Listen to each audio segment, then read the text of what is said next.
Ini yang memang sedang dituju oleh teman-teman penyidik gitu loh. Ada benturan konsepsional antara saksi secara pribadi dan saksi dalam posisi sebagai kerja jurnalistik. Nah, sewaktu ada dua gambaran ini seharusnya kan ya buat apa ada MOU, buat ada PKS gitu loh.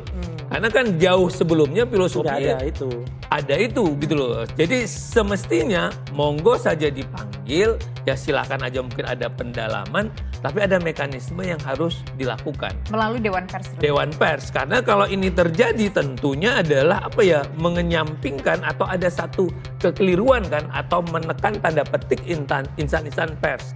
Tapi di satu sisi kalau saksi juga tidak hadir, ada ancaman pidananya. Ya. Nanti ada panggilan sekali, ada panggilan kedua. Ini kan ada dua sisi, maka begitu ada undang-undang yang sama, mau tidak mau kita lihat ini khusus atau tidak. Ya, produk jurnalistik ini ya harus dimaknai sebagai lex specialis. Tapi maaf, Mbak Bisa. Kalau saya boleh menyarankan ya, daripada polisi itu mengejar media-media yang sudah established ya, media mainstream gitu, televisi, apalagi kayak Garuda TV, kalau iNews, ILC gitu, kejarlah media-media yang menyebarkan hoax kayak gini nih. Ini jelas ini hoax nih. Banyak sekali YouTube. Kita fokus dulu ke sini. Oh iya, ya.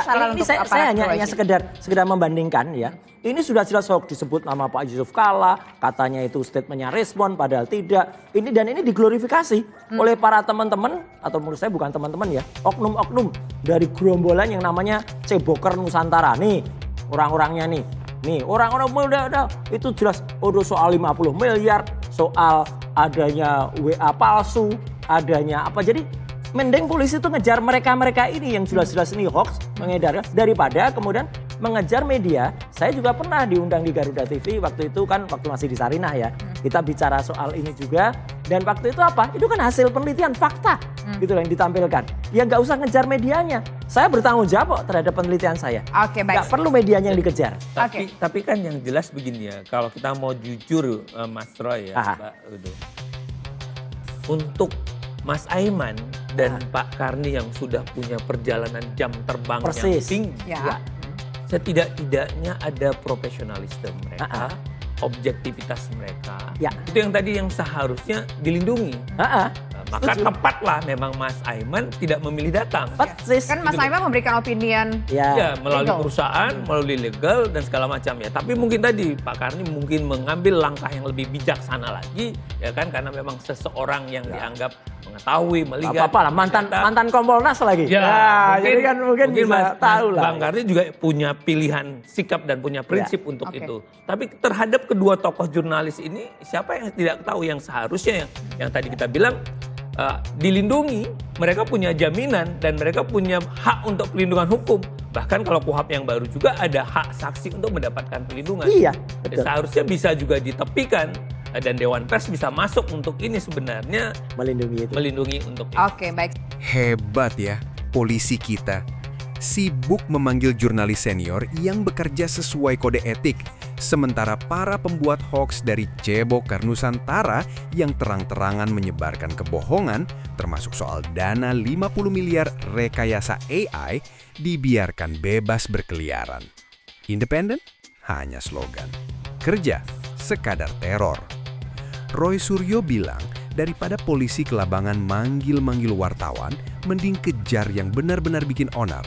Tapi diam, entah takut, entahlah. Lalu, Azmi Syahputra, pakar pidana, juga geleng-geleng.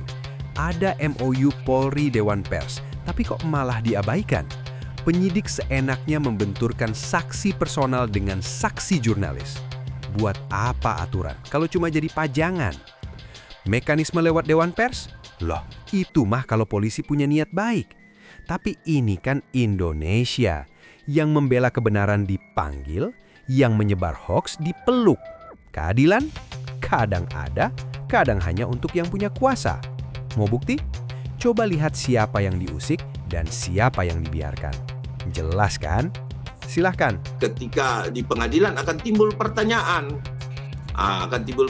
Bahwa di mana dilakukannya, siapa saksinya, mana yang menyaksikan benar-benar, dan dia dalam rangka apa, kan diundang. Jadi teman-teman narasumber ini kan diundang dan saya rasa ketika kita berbicara narasumber, tentu ada semacam pengganti materi bensin atau dan lain-lain sebagainya uang narasumber ya. Nah, kalau kita menelisik ke situ, maka semua persoalan tanggung jawab itu tidak pada produk jurnalis. Tidak lagi pada produk jurnalis. Ada pada narasumber itu sendiri. Jadi kalau ada tindak pidana, maka yang bertanggung jawab adalah produk jurnalis. Nah, tergantung, ya saya highlight di sini, tergantung nanti Dewan Pers mengeluarkan rekomendasinya seperti apa. Ketika pemeriksaan ini dilakukan. Nanti dulu. Rekomendasi ini, kau diam dulu Roy. Kau diam dulu. Lanjutkan. Nah, Mas Saya Ade. kepanjangan bahasanya. Nanti Nggak jelas gantian. panjangan. Biar pemirsa dengar Kau dulu. diam dulu, saya Biar nggak balance. bantah kau. Ya, kalau Gantian Mas menjelaskannya nggak Roy, jelas. Mas Roy iya. gantian. Intinya Silakan Mas bahwa Ade. Halo, Mas Ade. Ya, silakan dilanjutkan Mas Ade. Dikeluarkan. Ya, jadi sekali lagi sampaikan bahwa rekomendasi nanti yang dikeluarkan oleh Dewan Pers bisa menentukan arah di mana penyidikan itu. Terus kemudian ya dengan melakukan legal opinion, apakah itu diperkenankan juga oleh hukum? Diperkenankan. Bahwa Bung Aiman melakukan itu hal yang tepat. Kenapa? Karena mengacu pada undang-undang pers. Oke. Gitu. Nah, Jadi tidak gini. ada Pertanyaan saya tuh selanjutnya mungkin sebelum kita menuju ke Dewan Pers ini kan yang harus dijawab, jangan sampai ada asumsi di luar sana bahwa 2 jurnalis senior yang dipanggil ini adalah bentuk sebuah upaya kriminalisasi. Karena itu. statusnya adalah sebagai saksi. Yang harus kita perjelas, Mas Ade, 2 jurnalis ini sebagai saksi karena produk jurnalistik yang mereka hasilkan dan ditonton oleh publik, atau 2 jurnalis ini dihadirkan sebagai saksi untuk Mas Roy Suryo CS untuk memberatkan Mas Roy Suryo CS. Itu kan Menurut Mas konyol. Ade gimana? Oh tidak bisa.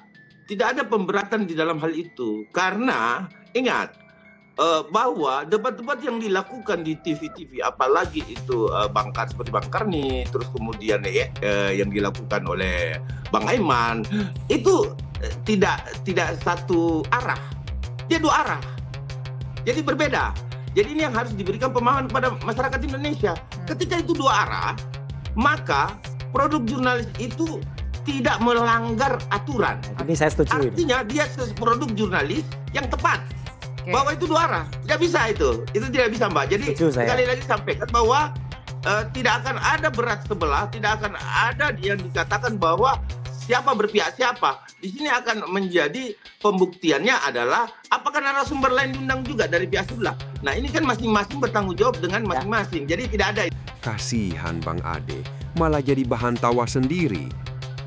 Dengan percaya diri, Ade Darmawan menjelaskan panjang lebar bahwa jurnalis dipanggil polisi cuma untuk konfirmasi locus tempus. Katanya sih, biar jelas tayangan itu asli atau hasil rekayasa AI. Tapi nahas, di tengah penjelasannya yang bertele-tele itu, Roy Suryo malah memotong dengan tegas dan keras. "Kau diam dulu, Roy. Kau diam dulu." Itu Roy teriak ke siapa? Ke dirinya sendiri? Lucu. Lalu Roy ngotot. "Lanjutkan, kepanjangan bahasanya.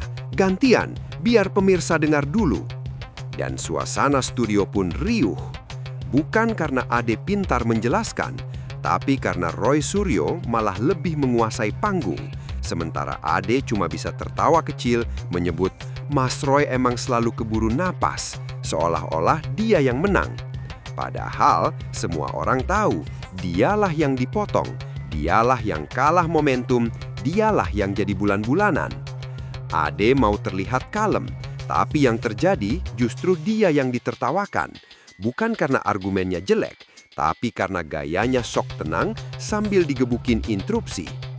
Coba bayangkan, seorang sekjen PADB Bersatu yang diundang memberi pandangan, tapi narasumber lain bisa seenaknya memotong dan menyuruhnya diam.